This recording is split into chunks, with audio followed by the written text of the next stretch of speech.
Hello! మనందరం ఎప్పటినుంచో ఎదురుచూస్తున్న ఒక అద్భుతమైన విశ్లేషణకు స్వాగతం. ఈరోజు మనం బ్రియానా వీస్ట్ రాసిన global best seller the mountain is you బుక్లోని సైకాలజీని తెలుగులో చాలా డీప్గా కానీ సులభంగా అర్థమయ్యేలా డీకోడ్ చేయబోతున్నాం. ముఖ్యంగా మనల్ని మనం ఎలా కంట్రోల్ చేసుకోవాలి, ఆ సెల్ఫ్ మాస్టరీ ఎలా సాధించాలి అనేది ఇక్కడ పాయింట్. ఇది ఖచ్చితంగా మన ఆలోచన విధానాన్ని పూర్తిగా మార్చేస్తుంది. సో లేట్ చేయకుండా డైరెక్ట్గా టాపిక్లోకి డైవ్ చేద్దాం. స్టార్ట్ చేస్తాం, కానీ ఫినిష్ ఎందుకు చేయలేం? ఎప్పుడైనా ఆలోచించారా? మన ఇళ్లల్లో ఎక్కడో ఒక మూల అటకమీద దుమ్ముపట్టిన గిటార్సుంటాయి, లేదా ఎంతో ఎక్సైట్మెంట్తో కొన్న ఆన్లైన్ కోర్సులు సగంలోనే ఆగిపోయుంటాయి, అవునా?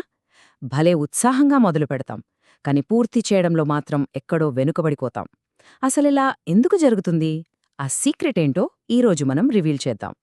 అయితే ఈ గ్లోబల్ కాన్సెప్ట్స్ని మనం తెలుగులో ఎందుకు విశ్లేషించుకుంటున్నాం? ఇక్కడే ఒక సాలిడ్ రీజన్ ఉంది. యూనివర్సిటీ ఆఫ్ ట్రెంటో వాళ్ల కాగ్నిటివ్ రీసెర్చ్ ప్రకారం మన మాతృభాషలో ఏదైనా కొత్త విషయం నేర్చుకుంటే దాన్ని గుర్తుంచుకునే కెపాసిటీ ఏకంగా 35% పెరుగుతుందట. దాట్స్ హ్యూజ్ కదా! అందుకే ఈ సంక్లిష్టమైన సైకాలజీ కాన్సెప్ట్స్ని మనం మన తెలుగులో చాలా సింపుల్గా విశ్లేషించుకుంటున్నాం. ఇక్కడ మనం అర్థం చేసుకోవాల్సిన ఒక క్రేజీ సైకలాజికల్ ఫ్యాక్ట్ ఉంది. బ్రియానా వీస్ట్ ఇంకా ఇన్నర్ సెల్ఫ్ ఆల్కెమీ రీసెర్చ్ ప్రకారం చూస్తే మన కాన్షియస్ మైండ్ ఎప్పుడూ మనకు సక్సెస్ కావాలి, మనం ఎదగాలి అని కోరుకుంటుంది. కాని మన సబ్ కాన్షియస్ మైండ్ లోపల ఎక్కడో ఒక డీప్ భయం దాగి ఉంటుంది. మనం దీనికి అర్హులం కాదేమో, లేదా మనల్నెవరైనా రిజెక్ట్ చేస్తారేమో అని. ఈ రెండింటి మధ్య జరిగే ఆ సైలెంట్ వార్ పేరే సెల్ఫ్ సాబటాజ్. సింపుల్గా చెప్పాలంటే మన సక్సెస్కి మనమే విలన్ అవ్వడమన్నమాట. మరి పనులు మనం ఎందుకు వదిలేస్తుంటాం? ఆథర్ జాన్ యాగర్ దీని గురించి చెప్తూ మనం వదిలేసే ప్రాజెక్ట్స్ 5 రకాలుగా ఉంటాయని చెప్పారు. మొదటిది డెడ్లైన్ లేని సమ్డే ప్రాజెక్ట్, ఎప్పటికైనా చేద్దాంలే అని. రెండోది మరీ అన్రియలిస్టిక్ గోల్స్ పెట్టుకునే ఓవర్ అంబిషియస్ ప్రాజెక్ట్.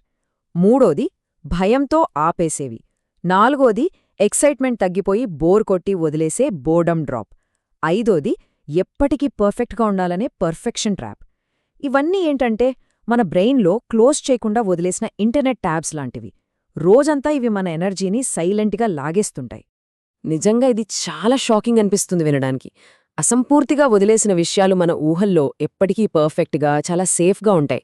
ఎందుకంటే ఒక పనిని పూర్తిగా ఫినిష్ చేసి బయటపెడితే ఈ ప్రపంచం జడ్జ్ చేస్తుందేమో, విమర్శిస్తుందేమో అన్న భయం.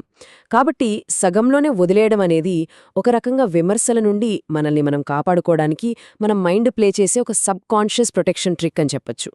దీనినే ప్రముఖ రచయిత్రి డొరోథియా బ్రాండే స్లీపింగ్ మైండ్ అంటారు. అంటే ప్రపంచం మనల్ని ఓడించకముందే మన వైఫల్య భయం మనల్ని ఓడిస్తుంది. అదే సెల్ఫ్ సాబటాజ్.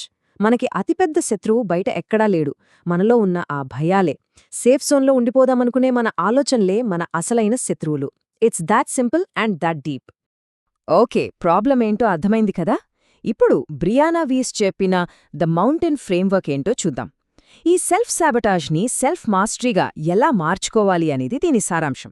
మనల్ని ఆపుతున్న ఈ అంతర్గత బ్లాక్స్ అన్ని మనం ఎక్కి దాటాల్సిన ఒక పెద్ద పర్వతంలాంటివి అని ఆవిడ వివరిస్తున్నారు. ఆ పర్వతాన్ని ఎక్కడానికి ఉన్న 3 బేసిక్ స్టెప్స్ ఇవే. ఫస్ట్, ముందుగా మనల్ని మనం ఎక్కడ ఆపుకుంటున్నామో ఆ ప్యాటర్న్స్ని గుర్తించాలి, రికగ్నైజ్ చేయాలి. సెకండ్, దాని వెనక ఉన్న ఆ సబ్కాన్షియస్ భయాలను అర్థం చేసుకోవాలి. అండ్ థర్డ్, అదే భయాన్ని మనల్ని ముందుకు నెట్టే మోటివేషన్గా మార్చుకోవాలి. మన మైండ్ని రీప్రోగ్రామ్ చేయాలంటే ఆ ఫస్ట్ స్టెప్ అంటే ఆ ప్యాటర్న్ని కనిపెట్టటమే అసలైన ముందడుగు. ఈ మొత్తం జర్నీలో మనం కావాల్సిన ఒక సూపర్ పవర్ ఉంది. అదే ఎమోషనల్ ఇంటెలిజెన్స్. సడన్గా ముంచెత్తే నెగటివ్ ఆలోచనలను కంట్రోల్ చేసుకుని హెల్దీ చాయిసెస్ తీసుకునే ఎబిలిటీ ఇది. దీన్ని మనం కొద్దిగా డెవలప్ చేసుకున్నా సరే ఆ నెగటివ్ ప్యాటర్న్స్ ఒక డిస్ట్రక్టివ్ అలవాటుగా మారకముందే మనం వాటికి బ్రేక్ వేయొచ్చు. దీనికి ఇన్నర్ సెల్ఫ్ ఆల్కెమీ వాళ్ళు ఒక పవర్ఫుల్ డైలీ హ్యాబిట్ చెప్పారు. ప్రతిరోజు రాత్రి పడుకునే ముందు మనల్ని మనం ఒక క్వశ్చన్ అడగాలి.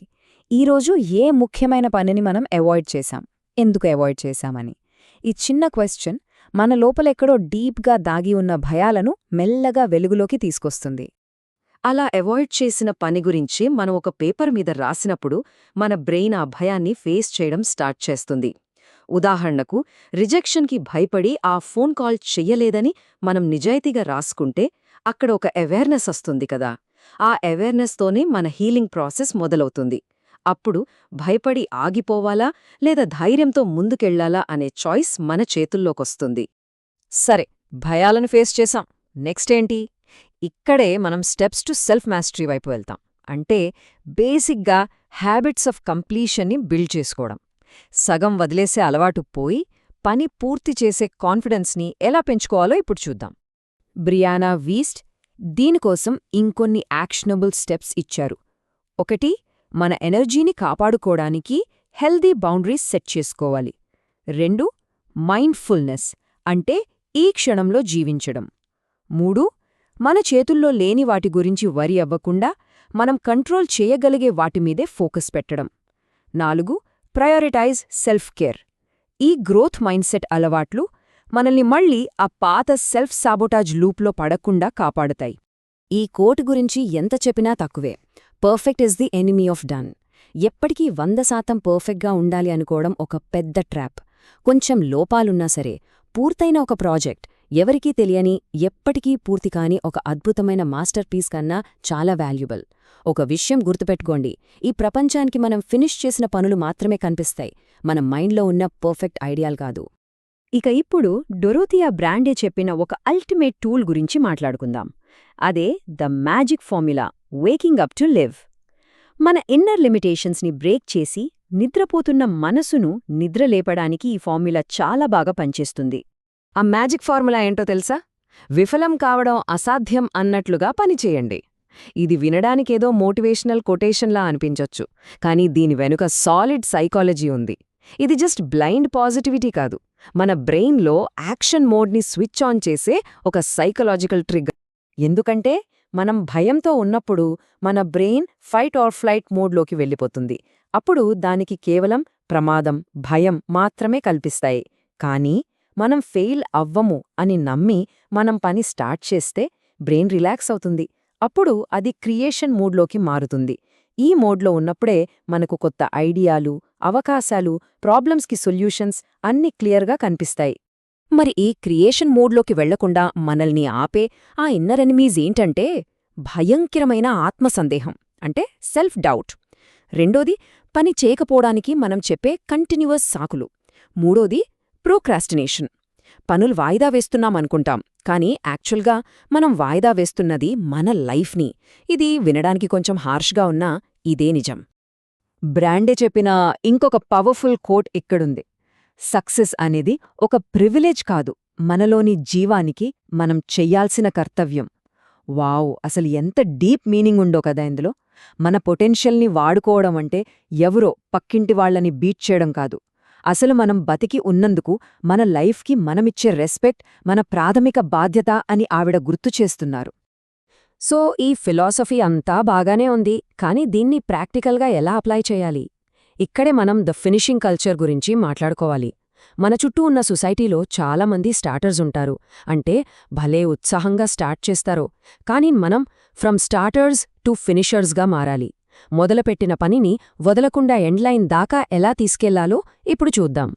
దీనికి జాన్ యాగర్ కొన్ని సూపర్ ప్రాక్టికల్ స్ట్రాటజీస్ చెప్పారు. విల్ పవర్ ఒక్కటే సరిపోదు, టాస్క్స్ని చిన్న చిన్న ముక్కలుగా బ్రేక్ చేయాలి. ఊరికే నేను ఫిట్ అవ్వాలి అనుకుంటే వర్కౌట్ అవ్వదు. ఈరోజు 20 నిమిషాలు నడవాలి అని పెట్టుకోవాలి. అలాగే కొంచెం రియలిస్టిక్ డెడ్లైన్స్ సెట్ చేసుకోవాలి. మన ప్రోగ్రెస్ని కళ్లకు కనిపించేలా ట్రాక్ చేయాలి. And finally intelligent quitting practice చేయాలి. వెయిట్, క్విట్టింగ్ అంటే ఆపేయడం కదా, అది పాజిటివ్ ఎలా అవుతుంది అంటారా? ఇంటెలిజెంట్ క్విట్టింగ్ అంటే ఏదో బోర్ కొట్టిందో లేక భయమేసో మధ్యలో వదిలేయడం కాదు. ఒక ప్రాజెక్ట్ మనకసలు సెట్ అవ్వట్లేదు అని రియలైజ్ అయ్యి చాలా స్ట్రాటజిక్గా, కాన్షియస్గా ఆ పని నుండి బయటకు రావడం. ఇదొక యాక్టివ్ డిసిజన్, భయపడి వెనక్కి తగ్గడం కాదు. అలా పనికిరానివి వదిలేసి ముఖ్యమైన పనులను కంప్లీట్ చేసినప్పుడు ఏం జరుగుతుందంటే మన బ్రెయిన్కి ఒక గట్టి ప్రూఫ్ దొరుకుతుంది. ఓహో, మనమనుకున్నది చేస్తాం, మన మాట మీద మనం నిలబడతాం అని బ్రెయిన్ ఫిక్స్ అవుతుంది. ఈ ప్రాసెస్లో వచ్చే ఆ సెల్ఫ్ కాన్ఫిడెన్స్, ఆ సెల్ఫ్ రెస్పెక్ట్ ఉంది చూశారు, దాన్ని ఎవ్వరూ బ్రేక్ చేయలేరు. ఇక ఫైనల్గా ఈ విశ్లేషణను ఒక చిన్న ప్రశ్నతో ముగిస్తాను. ఒకవేళ ఈరోజు మన మనసులోని భయాలన్నీ పూర్తిగా మాయమైపోతే మనం తీసుకోబోయే ఆ ఫస్ట్ స్టెప్ ఏంటి? ఆగిపోయిన ఏ చిన్న పనిని ఇప్పుడు మనం పూర్తి చేయగలం? ఒకసారి ఆలోచించండి. ఆ చిన్న అడుగుతోనే ఒక పెద్ద మార్పు మొదలవుతుంది. ఈరోజే ఆ పనిని మొదలుపెట్టి ముగించేద్దాం. బ్రియానా వీస్ట్ రాసిన the mountain is you book విశ్లేషణ మనందరికీ ఒక కొత్త పర్స్పెక్టివ్నిచ్చిందని అనుకుంటున్నాను. Thank you.